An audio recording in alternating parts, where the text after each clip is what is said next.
Cyclone Studios. Hello. Hello. How's it going? Going good. I was Good. having Pretty fun decent. watching you play. I was having fun playing the map. So I feel like that's just like the perfect world right there. No, incredible stuff. Let's see. Thank Let's just you. more It's a like labor Hype of Clone love. Studios. Yeah. I'm with you, Jig. Let me take a quick sip of water just so I can have a fresh voice for this. Got to keep hydrated. Oh yeah. So I started doing Noom, which is like a pretty cool like weight loss program, and I've started tracking my water. Life changing. Just having like somebody yell at you for not drinking enough water at the end of the day, it makes a big difference. But Cyclone Studios, welcome. I feel like is this the first time you've done an interview with you on the stream? Yes. Yeah, I believe it is. I think so too.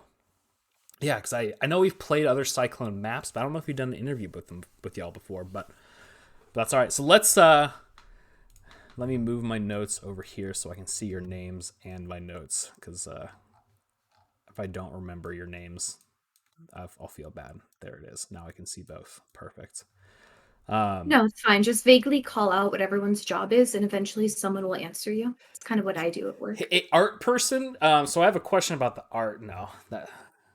So yeah, let's just start with some some intros. So maybe we just go down the order of the channel. So start with Elf and go straight down. So just give me a little introduction about who you are and what you do for Cyclone. Hi, everybody. My name is Elf, or Esperanza, for those who know me a little bit better. I am the community manager as well as doing all the paperwork for Cyclone. I like to say that the peak of my job is being paid to make all the minion puns that you guys have been seeing on our Twitter. That's when you know you've really just won at life, where you get paid to do that. I believe it. Next person. Uh, Hello, I'm Valkyrie, also known as Mark. I do the writing at Cyclone and also game design. And yeah, What's up, Valkyrie? Coolio. I'm Gabriel. I do like textures and stuff, like creatures and entities in the game. So I did like the minion texture. Oh, damn. We're gonna talk a bunch about the art and the texture. Cool. So Looking we'll be forward going to back it. to you a little bit, Gabriel. Awesome. Neat. So hi, I'm Matteo. I've been doing same as Valkyrie, a bit of game design on that project, animations, and a whole lot of marketing. Awesome. I am Mr. Mad Spy, also Mark. I am the lead developer at Cyclone. I make all the things work together and function. So I created the gadgets and the minions interacting with each other and half the missions. Perfect. Well, cool. I'm super excited to have such a well-rounded crew on here for the interview. So we got people from the art side, from the dev side, from the community and PM side, and also from the storytelling side. So that's really, really cool. First of all, huge shout out to I'm Mela for gifting another sub to Jake L777, getting us up to 48. So this is the second license map that Cyclone has done.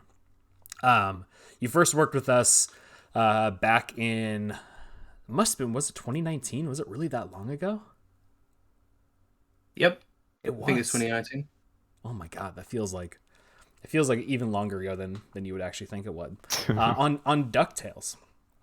So I kind of wanted to start this off just a little bit of kind of, how is, creating minions, how is it different than kind of working with us with DuckTales? And then also kind of how are some of the different features and how Minecraft like Bedrock has grown and changed since you were able to work on DuckTales? Well, during DuckTales, there was a lot less features in the game as there are now. So there was a lot of kind of workarounds to develop the features. And now that Minecraft has evolved so much, we're able to create such fantastic features like actually becoming a minion in the game now. So it's a lot easier and lets us full use of our imagination when creating this product. Yeah. I mean, that makes a lot of sense too, because it's like, we've added, what you're just talking about with data driven player. I mean, you saw that, being able to be used too with like the nunchuck stuff. So adding that as a custom animation and all that. And then also, data driven items and all those things that we're starting to add more. It just gives you so much more space to design more kind of immersive gameplay. Yes, and also it helps with the art side as well with the data-driven blocks. We have like 400 plus added blocks to this pack. Oh, that's awesome. So as from an art perspective, how does that like kind of change your what's the right way kind of process when you think about not being limited to the 1,000 or so blocks that Minecraft has? Yeah, it means that we can be a lot more faithful to like the films, right? So it means that we can really like go in and look at references and just like pick out like different textures and cool designs that we think will work well in the map and just put them in there. And we don't need to worry about wrestling with like a set number of blocks because it's always been like a huge issue or like a huge challenge with like a lot of other maps that we've worked on. No, that's cool. That makes sense.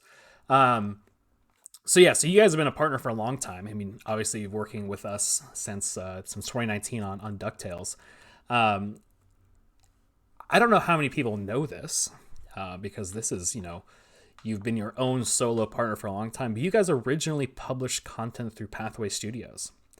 And I'm kind of curious how your team has grown and changed since your kind of introduction to the marketplace through Pathway, and now that you've kind of become your own independent studio.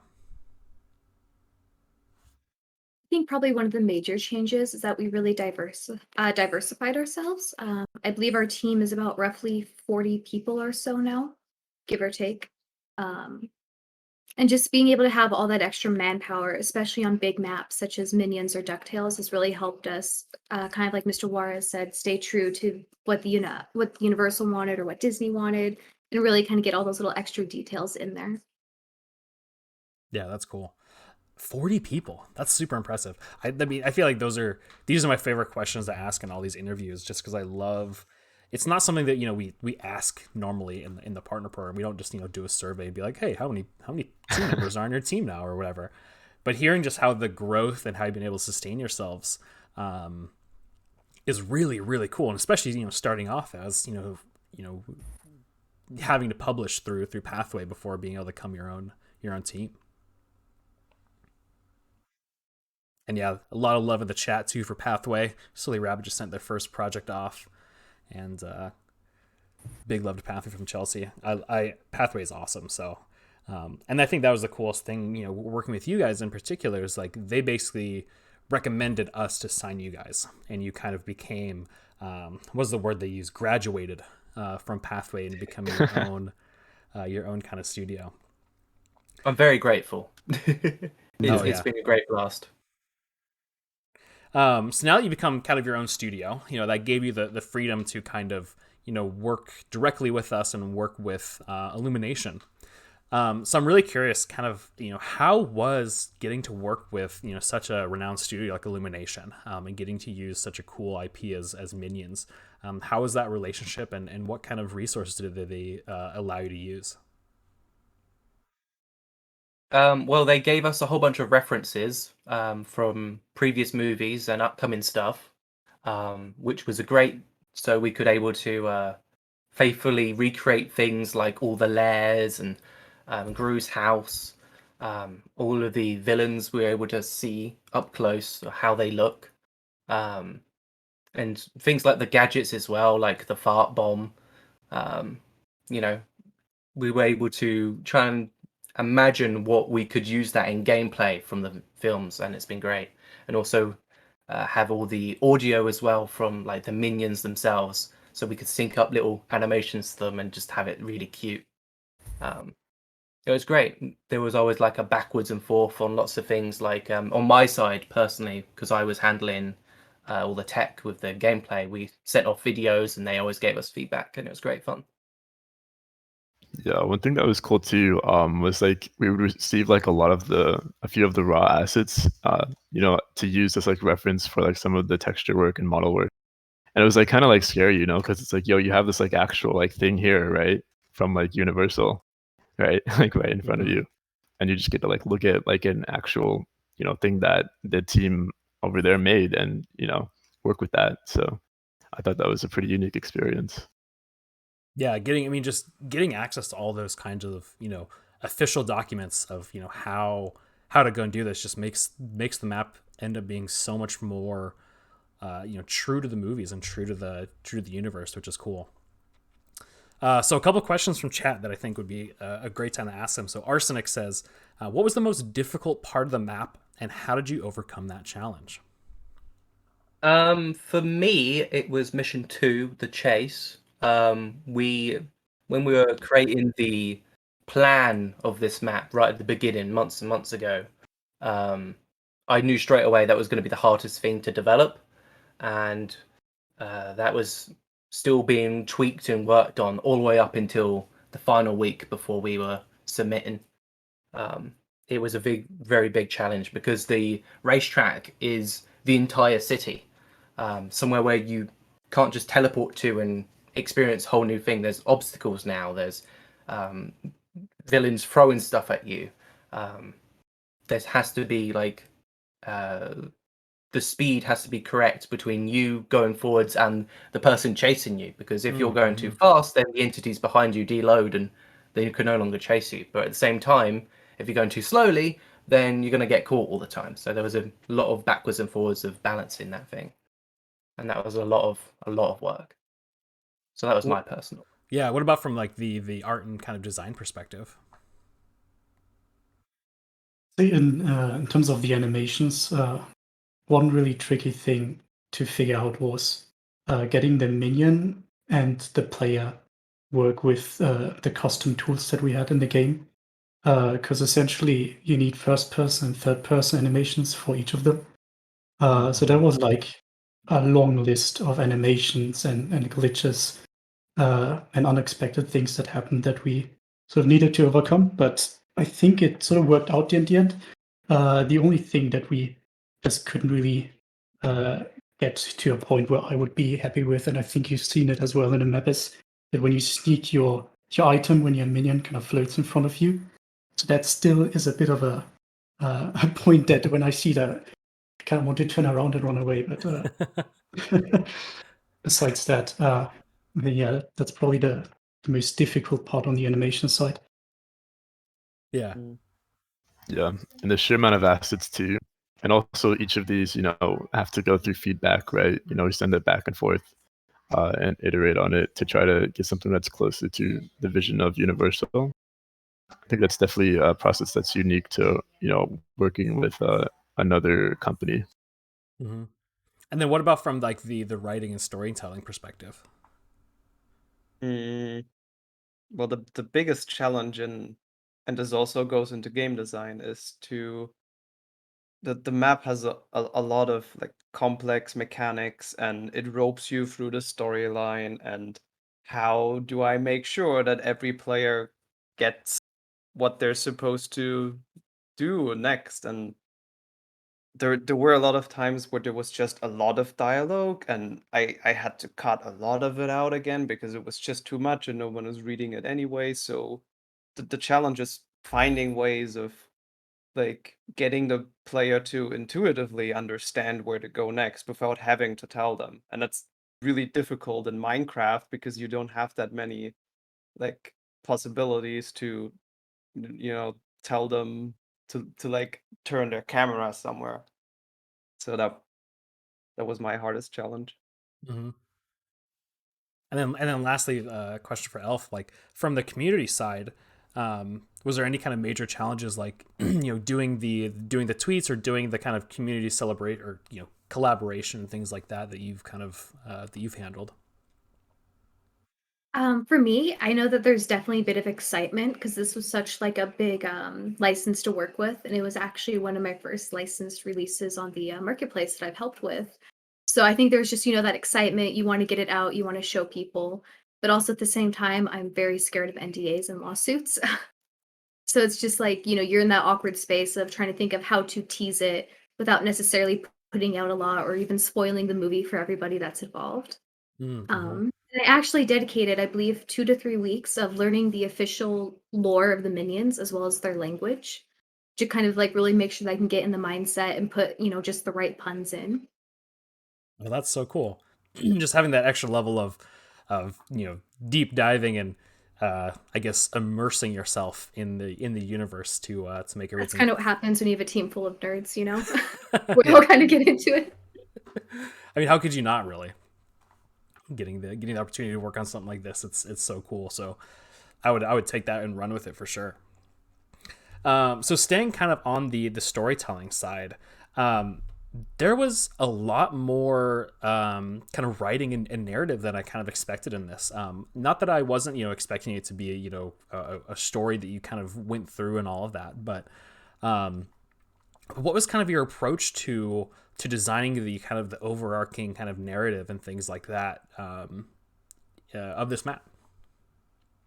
Mm, well, we had a plan pretty early on like the sort of missions, what they were gonna look like. And then it was pretty much my job to like create a framework and you know roping the player along, telling them go to this mission, okay, and then this happens, and then go to this mission. Uh, and it's just you just think of something. It doesn't really matter what it is as long as the player has somewhere to go. But I Mhm. did actually watch all four existing movies twice in preparation before writing a single line. So that was fun. That's cool. And now I actually have an example of kind of what you're talking about with that kind of game loop that you kind of put together. Um, so like when you kind of go into the designing this world, um, that kind of game loop and all the different areas that you want to kind of go through, is that really the first kind of step that you guys all want to kind of align on? Then did everything kind of flow out from that kind of initial sketch of kind of the overall game flow? So when it comes to the game loop, it's always a developer and then the game designer having a quick chat about what's possible in Minecraft, what's possible but also quick to make, and also what's just what do you expect? Because when you think of minions, what do you think is going to be in it?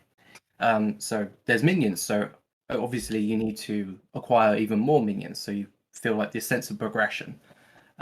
So we took like every small aspect of the movie and made it a part of a leveling system. So we needed to separate everything into little sections, and then we tried to figure out how do we get from point A to B. So you know, if there's collectibles, well, how do we collect the collectibles? And then we figured, well, we have minions. Let's get the minions to collect the collectibles. So Mm-hmm. it's the interconnectivity that you have to try and think about when starting to plan what your missions you're going to make and stuff like that. Yeah, I thought it was super cool when I found that pet rock, when I had one of the night minions that just like ran over to that little thing and crushed the boxes, and then that allowed me to open that up. Are there more of those kind of cool minion interactions with the world that I just have yet to discover? Yes, so there's obviously in the tutorial you discovered that minions can put out fires, um, they can break crates, they can turn on light switches, um, they can even build stuff. As it's a Minecraft map, we wanted to introduce building into this, so the Minecraft minion can build structures to let you get up high to collect impossible to reach collectibles. And then there's minions dedicated to just combat as well. Um, That's really cool. So, kind of talking a little bit more about the world creation and things like that. I know that you guys have, and I have an example of this too as well. You kind of drafted out the initial layout of how you wanted kind of everything to go. Um, so internally, like how does what is the kind of the process that you guys go through for making sure that you're including the storytelling, the art design, and all of the different areas that you want to kind of touch on. Like, how does that kind of process work internally for you guys? Right, so this. Oh yeah, go ahead. First off, it goes through me to what is needed to be where. So, example, all the mission locations need to be in their own separate zone. That just makes it easier for my end. So, if I need to hide something under the map or put something into the sky, it's separated from the rest of the survival areas of the game. So that was the first bit, separating what's needed to be in the adventure zone and what can be in the survival zone. And then I handed it off to all the fancy artist people to make it look more pretty. Mm-hmm. And Falco, you were going to kind of comment a little bit too from the narrative and kind of tying that all together into that adventure mode, or whatever you were going to say. I don't even mean to put words in your mouth. Me too. Sorry. Oh yeah, it was me too. All right.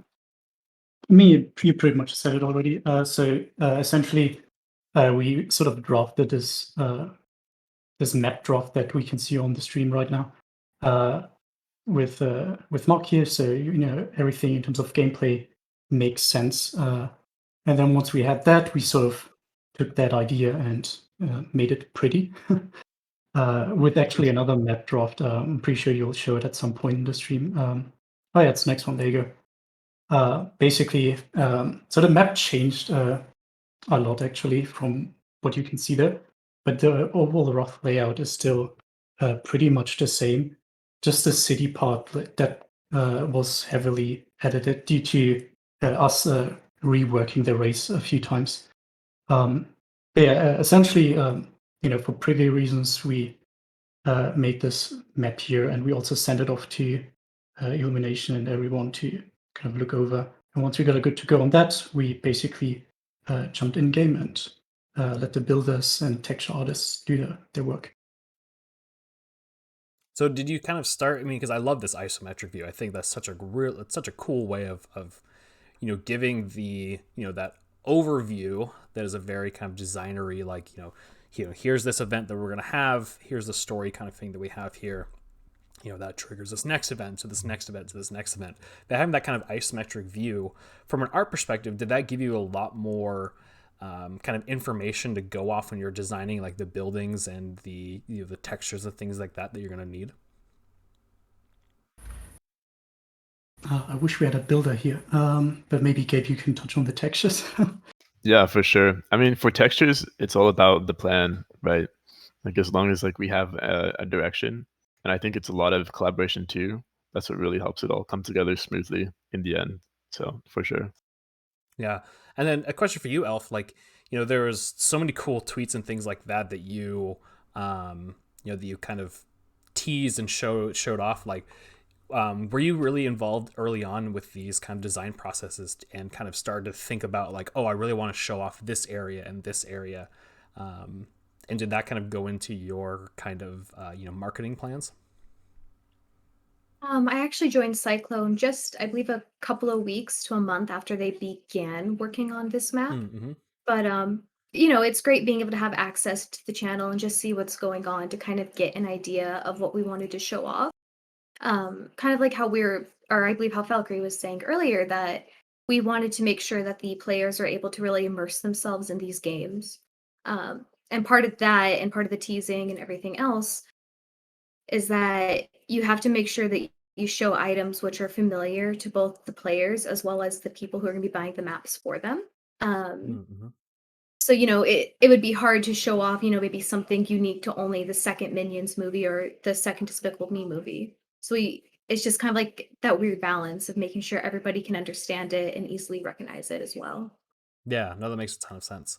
And a great question from Big Die in the chat says, everything looks really well laid out. Did you have to make any kind of major adjustments or iterations with this design plan? Yeah, actually, the major, since a lot of the gameplay is centered in the city, that layout is pretty much changed, I would say, to 80%. For example, the long diagonal road that you can see there in the middle, that doesn't exist anymore. Same with the little tracks on the hill. pretty much because we had all of the missions in that area, and especially the race. So yeah, that area changed a lot. I think we even made it twice the size, the whole city. So in that view, I think it's outdated. So it's a bit Yeah. bigger in the end. Yeah, that entire hill didn't really exist like on the south side, and that's the layout of the racetrack is actually the first draft of the racetrack. That's not the one that's actually used. Yeah, so a lot of changes kind of went in as you're starting to kind of place the different points of interest and story kind of areas and things like that. I mean that's a very common in game design, having to kind of adjust as you go and iterate and fit the thing. But having a layout that allows you to have that kind of rough idea of how you go from point A to B to C to D and kind of tie that the story and narrative together is really cool. I think we rewatched the Minions trailer about 4 or 5 times when making these plans, just to make sure that Just 4 or 5 times, do at least 20.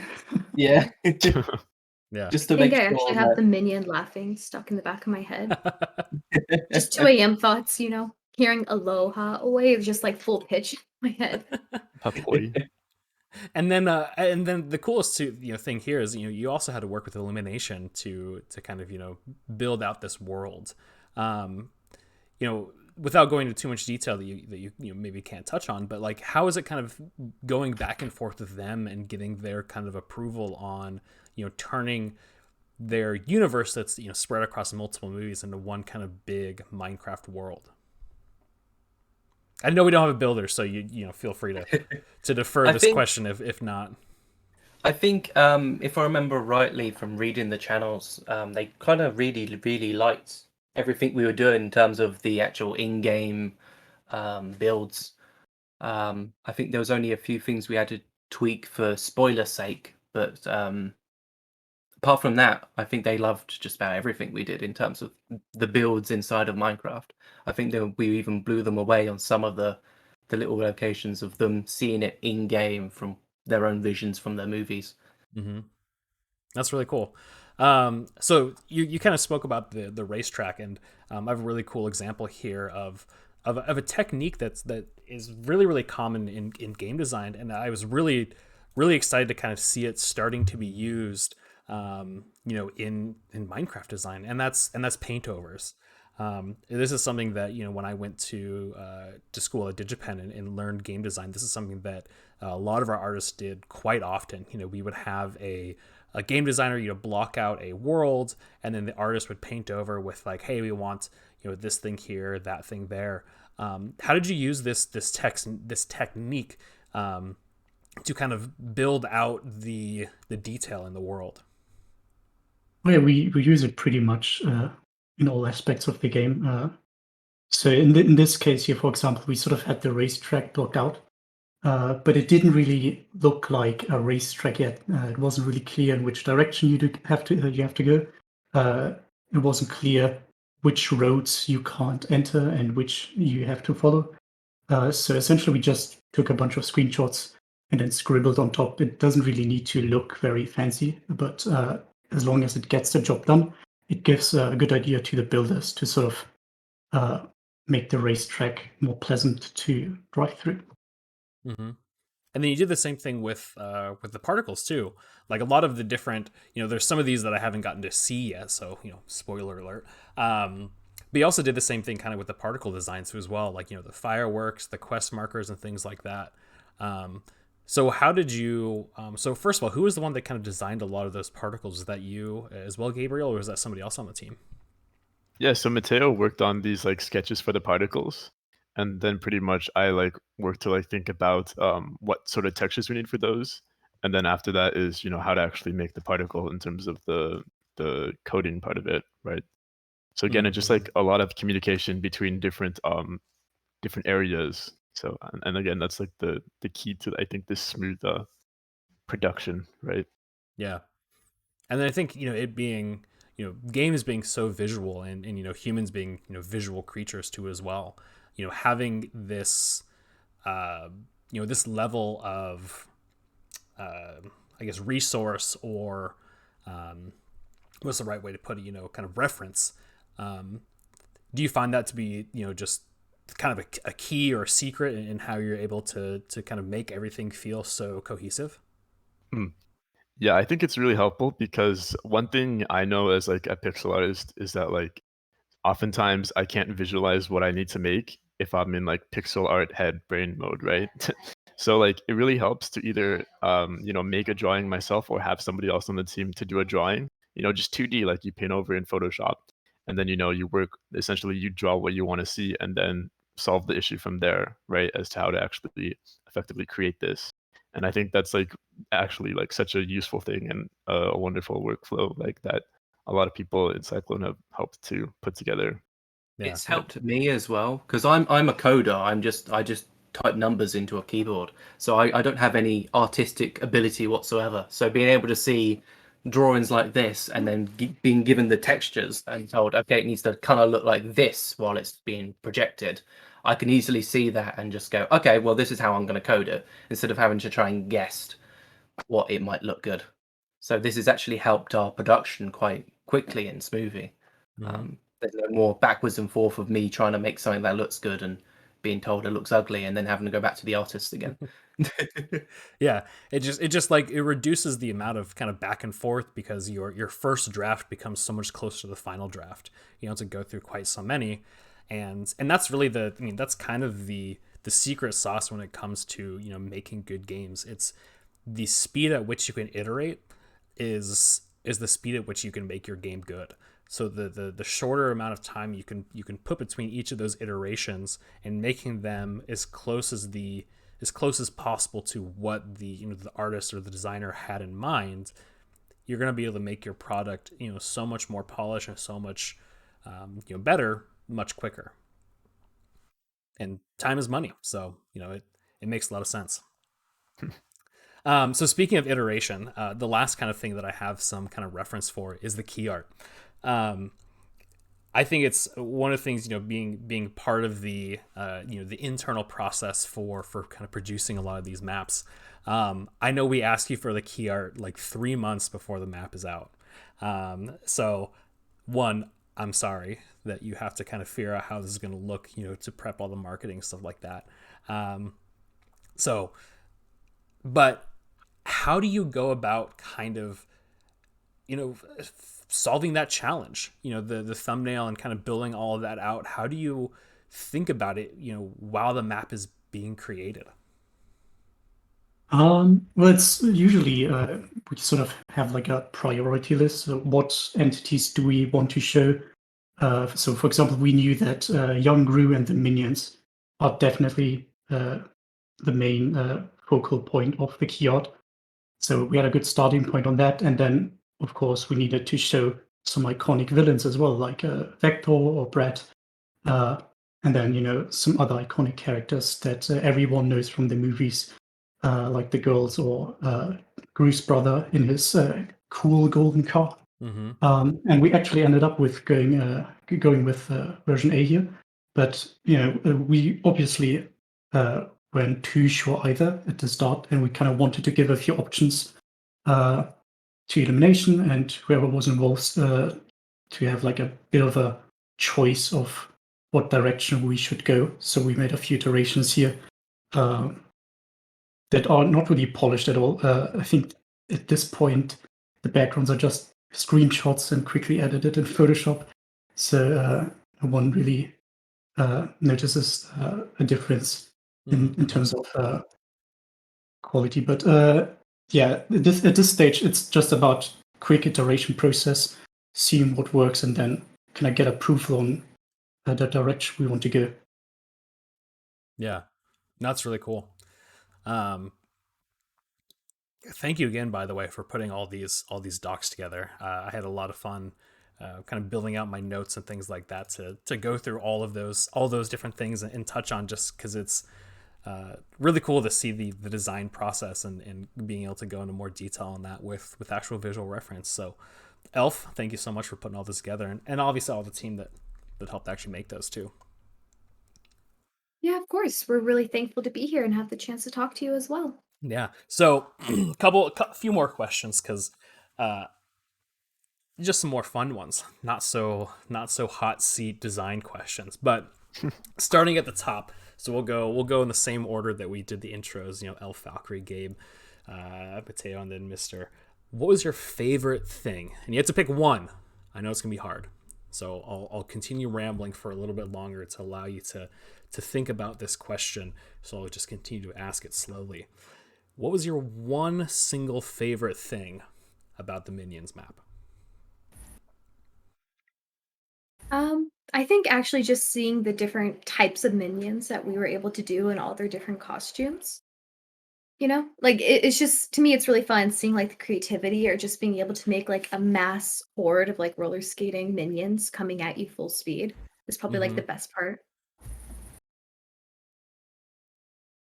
What about you, I think it's your Valkyrie? term, Valkyrie.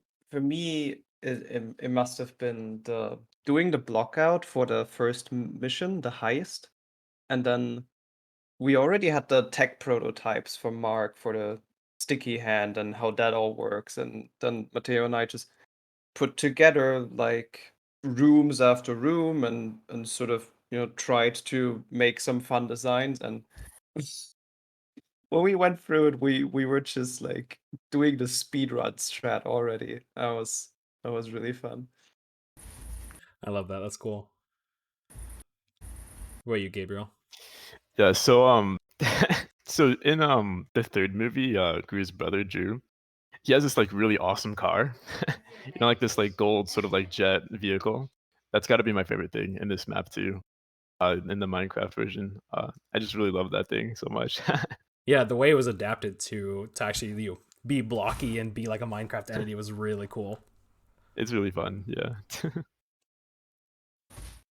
Yeah, I think on my end, it's probably working on the animations for the race because it was like the first time that we actually had the opportunity to make it seem as if the entities were interacting with the environment. So the crab is like cutting through that the chain or like uh, the how's it called? Suspensions on his bike is jumping on the side and driving towards you, or like the crab vehicle cuts down a tree.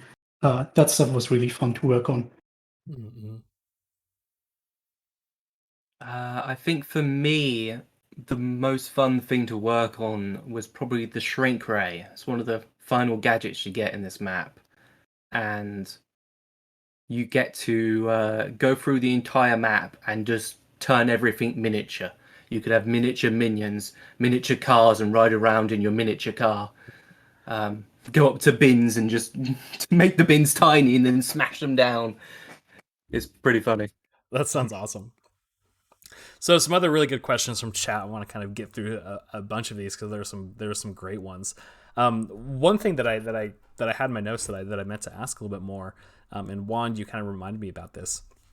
How was the kind of process to adapt the minions, who are very spherical and not very Minecrafty? How is adapting those to being like a Minecraft entity? Yeah. So just a lot of testing, right? That's I think like we just try things, move things around until it works, and then a lot of observing the artwork, the official artwork from Universal, trying to get the proportions right, and even just trying to like observe those, like how you like sometimes if you like draw something, you like take a pencil, and then you put your thumb on that pencil, how long you want that to be on your canvas. We kind of do that, I would say, with our assets to try to make them as faithful as possible to the official ones, right? Mm-hmm. Definitely a challenge though. Minecraft is such a, you know, blocky world, right? So figuring out how to do it with those restrictions is like such a challenge, but I think it's pretty fun. So Yeah, and thankfully you got tools like Blockbench. Shout out to yeah. Yanis in the chat too, for making I that think a big possible. I think a big part of it as well was trying to keep with like the official lore that Universal has, as well as just like being able to watch the movies and pick up all these little things. Like, I think there's only technically 5 hairstyles that the minions can have based on their genetics. There's a point in one of the Minions movies where everyone with the 6 hairstyle gets completely annihilated at one point. So you have to remember, there is no recessive gene for the 6 hairstyle. I think they only have like 3 fingers as well. And like I don't think they need oxygen either, based on the fact that they've been launched into space and like survived without breathing for a while. They, they absolutely canonically don't need oxygen. Yeah. That's hilarious. I love that. Like one of the funniest things when I did the Pac-Man stream was having Helen just basically in my ear telling me all these pack facts, and I feel like this is the same thing. Like you guys have just become like the de facto experts on like minion lore. Yeah, I think it kind of annoys everyone in probably our lives. There's times I'll turn to my family and be like, Gru's a villain, but technically he cares about workers' benefits because all the minions get dental plans in Minions too. Mm. Look at that. What an excellent guy. That's so funny. Five Frame Studios has the question: how long did QA take on this map? It being so expansive, and then also having a the adventure mode and also the kind of sandbox mode. I handled QA, and we started QA. We had a strict deadline on when the map needed to be sent, so we made our own internal deadline that the entire map needed to be finished a month before that deadline, so we could just spend the entire remaining month bug fixing, tweaking things, make it even more playable on different devices. I have like every device that Minecraft is on, so I just played on all of them. So I tweaked things to make, so for example, the sticky hand, that was a little difficult in some areas, so I made it like a little easier. I played on the PlayStation and see how well driving the bike around and if the chase needed to be a little tweaked. We spent that entire month, and then we had, I think, a month after that when we sent it out, and then you guys were testing it as well, and I was doing even more tweaks. And then I think we also gave it to a few people who were working with us but hadn't really done that much on the minions, so they didn't really know much about the gameplay, Mm-hmm. and they gave it a quick test run because it's always good to get some fresh eyes on it. Yeah. And then how long So did it take to make the whole map? Oh, unless you were going to add more onto that. No, that's okay. I got drafted into Minions February 2020. And then I think we've officially started work around November of 2020, and then I kept Yeah, working on it until it got released. Yeah. So like 7-9 months around there. Yeah, including the back and forth licensing and getting that figured out from our side too as well, because that was a question that I think Helen answered in the chat, where the way that these kind of licensing deals work is we as Mojang go and facilitate getting the license from Universal, Illumination, from all the different licensing partners that we've had, and then we find a partner that we feel like can really capture the essence of that license. So like Game Mode 1 in particular has a bunch of huge Sonic fans, so we were like, oh, we have to go and work with them. And we felt the same thing with Cyclone. You guys have such a unique kind of art style and game design that we just knew that we had to work with you guys to make this map. And I think that relationship works out so well when it's something that the team itself is passionate about, digging into it. And I think that shows in the map. I mean, just the fact that you guys are now all, hyper minion nerds, kind of proves that strategy works. I think my status will be minion related on Discord forever now. Yeah. And then the Arsenic has a really good, funny question. I'm going to make each of you answer this. If you could be a supervillain, what would your power and your weakness be? And we're going to go from the bottom this time. So, Mister, you're going to be the Thank have God. to answer it first. Yeah, well, if you get some time to think about it now. So, Well, I know my weakness will probably be Pringles because that's my weakness in real life. And I guess my superpower would be never sleeping because that's just wasted time that I could spend making more maps. oh, okay. You'd be a supervillain that never sleeps but gets his hands stuck in Pringles cans, and that's how the police catch you. Yes, both hands will be in 2 cans and I'll be chasing them down. I like that you're super villain, but you still make maps. Yes. I'm never quit this job, even if I rob a bank. What were you, Mateo? That's a tough question. Adding highlights to Adding, pictures. that would be my superpower. Just adding highlights to every render that we need for marketing. That's like that's my superpower, and I think my biggest weakness is probably removing them again because I don't want to do that. That's pretty good. I do love the art style of all the renders. I think they look absolutely fantastic. So that work didn't go to waste. Okay. What about you, Gabriel? I think my superpower might be finding really quick ways to do things, but then my weakness would be like it ending up being like maybe half baked at times because I'm trying to figure out a faster way to do something. I feel like that's kind of just Gru's thing too, as well. Like he makes all these things, and they end up just Yeah. I like how all our superpowers are work related. Well, yeah. Yeah, I wasn't gonna go that direction actually. Go any direction you want. No. I think I'd have the check of all trades curse. Where I'm like good enough at all things to like be concerned about it, but not an expert at anything. So it's like you could go diving, but you could only dive like 6 feet. But you'd be an expert at it, going 6 feet deep. No. It's called check of all trades, master of none. Yeah. That's me. All right, Elf, you had a lot of time to think about this, so I'm expecting a really just primo answer. So no pressure. Growing up, I was actually a really big fan of like the Marvel Comics universe, especially X-Men. Like that is like my little niche that I'm so happy with.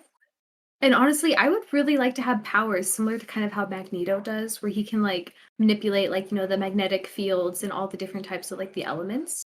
But then also I think the weakness would be similar to him, where he's like, hang on a minute, you can't bully the X-Men. That's my job. Nobody else is allowed to touch them, you know? Yeah, that kind of big brother, big sister kind of thing. Yeah. Like I'm the only one that can make fun of my younger sibling. Nobody else can. Yeah. That's cool. Plus, I mean, his helmet is really cool. Who wouldn't want a cool helmet? That's true. It is probably one of the. I think Magneto We're is n- one of the coolest in that universe. See, I we're agree. not in it to be villains. We're actually just in it because we want our own standalone comic with a cool helmet. Well, thank you so much. This is a ton of fun. What is next? What's next for Cyclone? You got any cool? I mean, I'm sure you're all going to be like, I'm going to take a break. I'm going to take sleep a little bit. Watch watch some YouTube videos of people playing it and stuff like that. But anything that you can talk about that's kind of up next. I'm a workaholic, so no break for me. I think all of Franza, us definitely want to get some head empty moments right now. Just Yep. quiet time. Yeah, maybe work on just something kind of fun on the side or something like that. Well, we don't want to give away too many spoilers, but what we can say is that we'll definitely be revisiting some of the past universes that we've established for Cyclone. We kind of have like our little cute pet verse, our magic verse. We're definitely going to be revisiting some of them and releasing some content soon. Very cool. I do love me some cute pets, so you will we'll probably have to be back on the stream and playing some cute pets, and Jiggerbob's shouting out World of Magic, so he's excited about that. That's one of my favorite maps. Yeah. And I might be a bit biased on that because I made it. That's all right. Any other shout outs that you want to give for on this map or just anything in general? I think we got some things coming out on terms of community stuff, haven't we?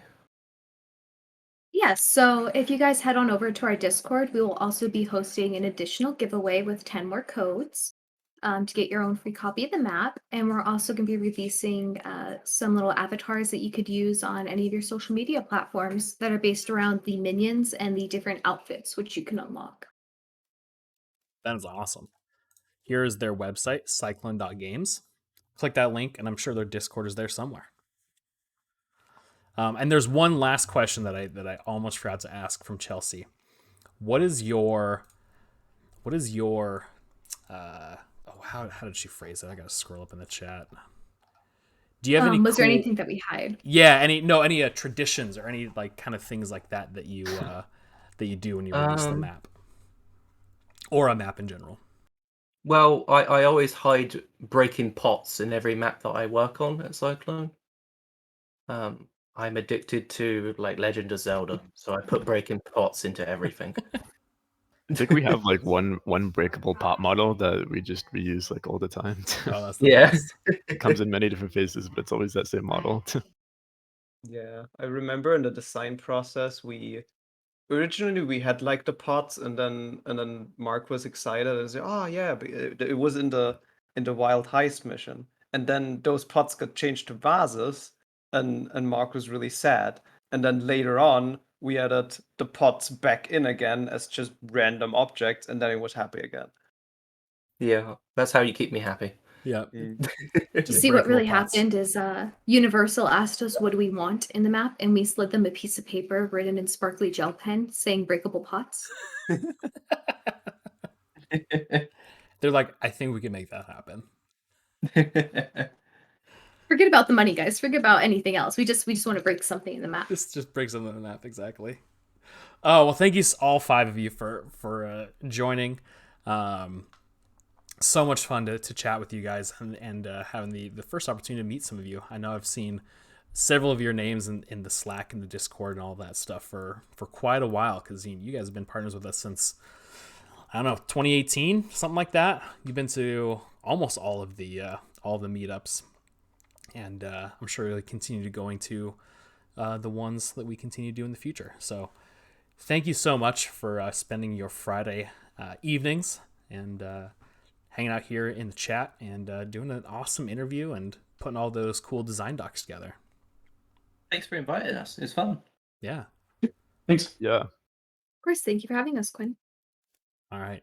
You all have a fantastic rest of your weekend, and I got to go do my actual real job after this. So it'll be good.